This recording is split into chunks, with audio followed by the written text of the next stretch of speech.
Hey everybody, welcome back to Tim Travels. It's Terry, your host.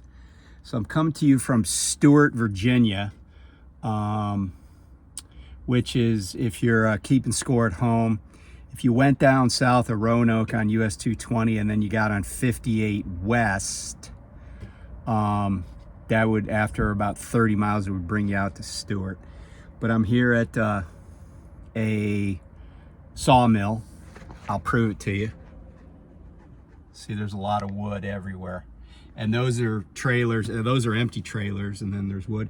And then this trailer that's like over there, the one that's sticking out the farthest, that's actually my loaded trailer that I had already hooked and left the property with. But then I got a call from my driver manager, and you know, I've said I like my driver manager. He's good egg. He always takes care of me, at least, and and all the other drivers love him too.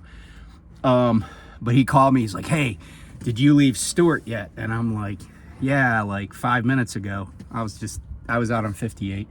And he's like, "Oh man, I got somebody. There's this trailer that's broken, but they need a tractor out there for when the repair guys come because some brake issue. So they need to put air to it, I guess." So I'm just hanging out waiting. I'll get a little detention, I guess, or whatever he said he'd pay me for. And he always is good about that. I don't have to like tell him 6 times or remind him or whatever. So here comes one of our trailers back that's loaded, and then the guy's gonna tarp it. Just see, that's a loaded trailer right there. Got sawdust on it. You know what, I probably, maybe he can fit in between, because I kind of just parked sketchy. But anyway, so I'm just waiting here for these repair guys to show up, and once they do, I'll do whatever they need and then get on the road. And then this truck, I got an electrical problem with my 7-pin that I need to get. It got corroded, but I think it was because they didn't put dielectric grease on it when they prepped the truck, because this truck only has 26,000 miles. So he had enough room to get in there. So yeah, so I'm gonna man, that trailer is really full. It's piled up pretty high. But anyway, I'm gonna I'll get out of here once that's done, and I'll probably run up to like Raffine, because I know I can get up there in enough time. And then I'm gonna deliver this load, take my truck to our shop, and go from there. And probably just go home and do a 10 and then get back on the road, because I was planning on being out till Saturday or early Sunday. So I'll see what happens with that. But I want to show you something that happened. So this day has not gone according to plan, because I was supposed to go down to Norton, Virginia and pick up, and I also got a call from my driver manager. I'd called him so I could get a fuel stop at that Love's in Max Meadows, Virginia. And he said, yeah, I'll put that fuel stop on you. But then he said, "Hey man, they shut down at the Norton plant, and for some reason, and there's no loaded trailers down there." And he said, "So just once you get your fuel, just hang out and I'll figure out what we're gonna do." So then he diverted me here. But here's the crazy thing, and I want to show you this on like the road atlas. Okay, so I was here in down here in Max Meadows, and I needed to get over here to Stewart. I'm like right in between Stewart and Patrick Springs. Now I looked on Nav, and it was like, oh, come down 77 and then get on 58 and come across. But you notice, and this is the Rand McNally Truckers Atlas, you notice it's orange like in here, right, on 58, and this is 220 going up to Roanoke up here. But notice it's not orange over here. Well, that's because 58 is restricted to, I think the max length is 65 feet. Now, we have 48-foot trailers, but I have a sleeper cab. And I was like, I know I couldn't do that with a 53. Maybe a 48 is only 65 feet with the trailer and truck. But I was like, why bother? Because that route is like super, you know, it's super curvy and kind of super hilly. And I looked at it on nav, and yeah, so that's one thing that I could say about this Atlas. You know, when you get out here in the sticks, you notice all this stuff, all these roads, some of them, like this one, 221, it's a US highway, but it's not recommended for trucks, right? It's not highlighted in the orange. So, little pro tip, if you're just getting into trucking, you know, this isn't a bad resource to have. And, you know, it is old school. I'm old school, I guess, but it's old school, but it works.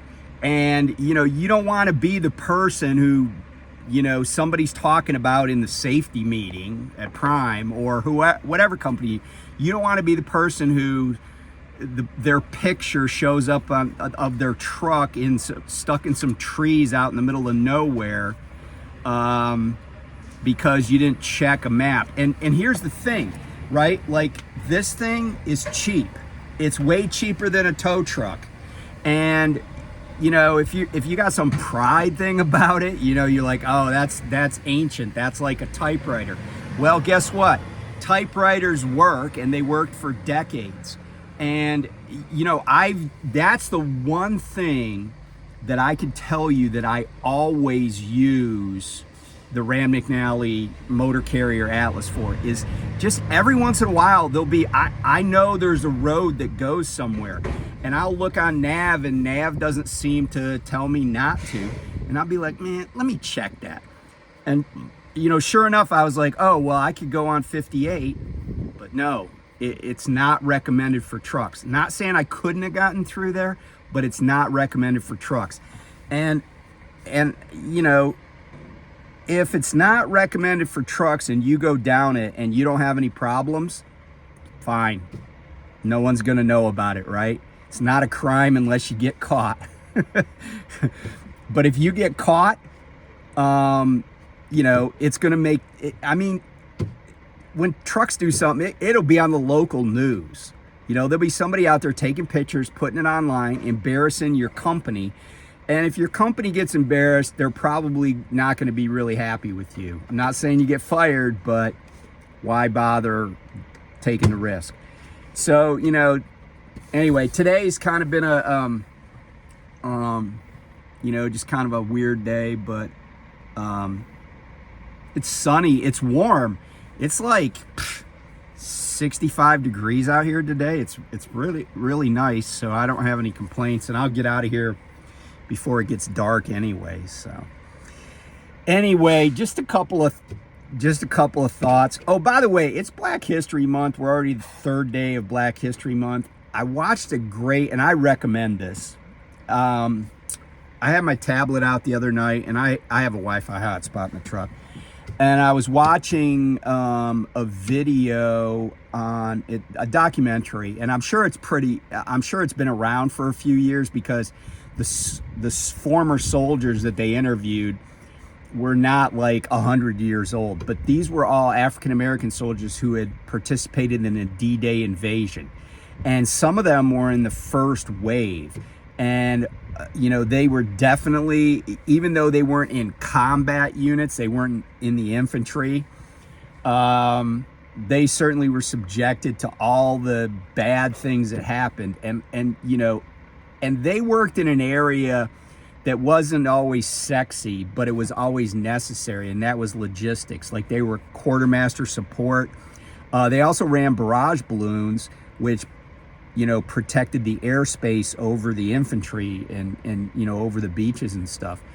But I commend these videos to you. There's several on History Channel. Just take a look at them, because, you know, like I probably said this before, but African American history is U.S. history.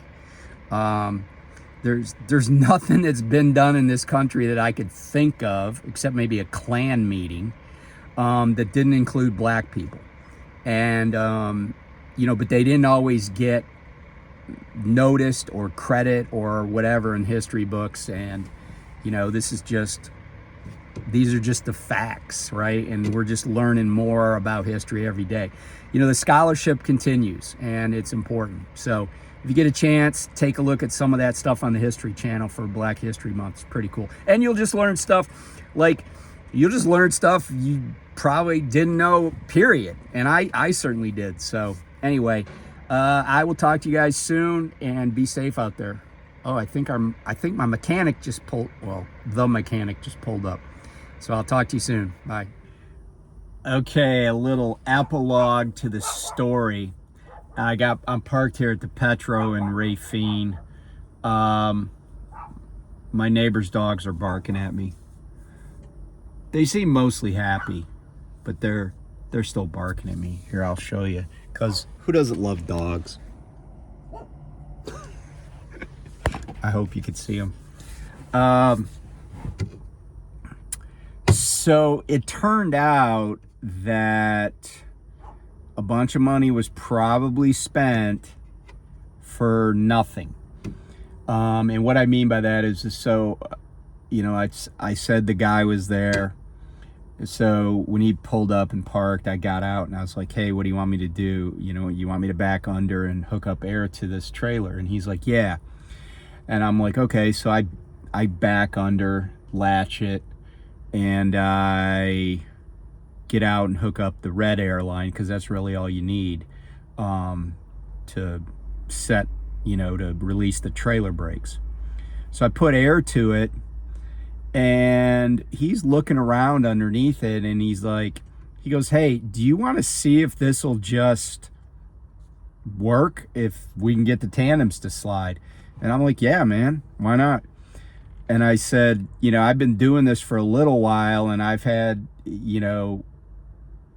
way back when, like when I was at night transportation, we didn't have air ride trailers. And, a lot of drivers have probably never dealt with a trailer that wasn't air ride. And yeah, it seems pretty simple that you would just pull that handle out towards the outside and latch it. But you have to make sure that the handle has done its job and released all the pins. And, there was a guy that drives with me. He was in my orientation class, and he was talking about having to beat some pins out the other day. And he didn't have the right hammer. He only had a rubber mallet, which I don't know why people keep rubber mallets on trucks anyway. Like, I see people thumping tires with rubber mallets, and I'm like, that's rubber on rubber. It's gonna bounce, right? Like, you at least need to have something. That's not you. I mean, I do use a hammer sometimes, but it's not a rubber mallet, right? Because the rubber mallet, you can hit the pavement, it's gonna bounce, right? So, like, how do you actually tell? I mean, I guess maybe you'll know, but I always thought it seemed odd to hit two rubber things together to see if the tire's inflated. But anyway, so he only had a rubber mallet, and that's going to do no good if the pin is stuck. But I think also a lot of people don't, they just don't rock the trailer. They don't really try too hard. Maybe, and I'm not talking about this guy, but just generally. So the trailer's in a dirt lot. It may have shown up on the video where I panned around, but it's also in Southern Virginia. So there's a lot of clay in the soil. And if you know anything about clay, when it gets wet, it's really slippery.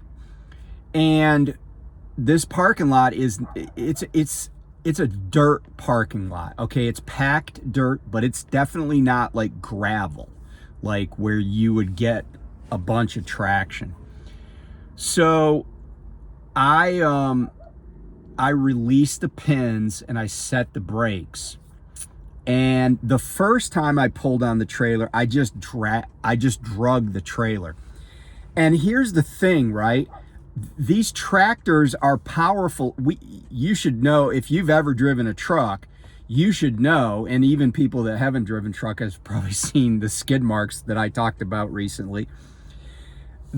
These tractors are powerful enough that if the tractor drive axle or axles have traction, they can overcome the coefficient of friction.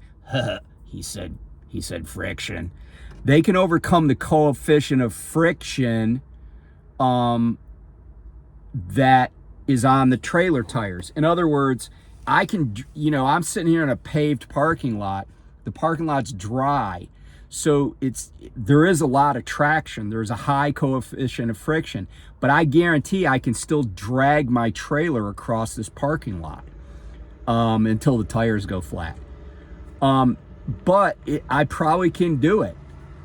Although these trucks don't seem to have a lot of torque, but most trucks can.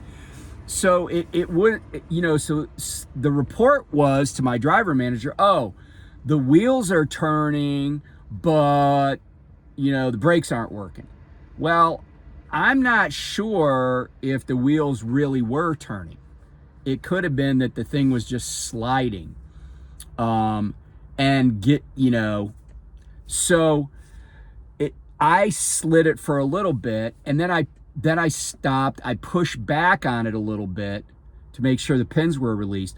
And then I pulled forward again, and the mechanic was outside, and I was like, did that slide? Because these trailers are actually, and I've mentioned this before, they're slightly narrower than the cab of the tractor. It's not like a van where it's like just a little bit wider than when I look back, I can see my drives sticking out past the edge of the trailer. So the trailers are a little narrower. So it's really hard to look back there and see what the trailer tires are doing unless you're turned at, probably like, I don't know, at least like a 30-degree angle to the trailer. So I don't know what the other people saw, but I slid the tandems, and the guy did say, he's like, look, if we can get this to work, then they don't have to pay for an adjustment to the brakes. They'll just but they still got to pay for the service call. So I called my driver manager. I'm like, hey man, I slid those tandems, and the crazy thing is I was going to stop and slide my tandems on the trailer that I actually had hooked but I was going to do it at the Circle K that has diesel pumps that I could pull through. I was just going to do it up there because it was on the pavement. But he turned me around, and so when I went back to the dirt lot, I was like, all right, well, I'm waiting. I'll try to slide my tandems here. And I was able to. So, again, I've talked about this in past videos. People... I guess people just take no for an answer too easily. Like, I'm not out here, I'm not going to be out here turning wrenches on tractors and trailers. That's not my job. It's not my role.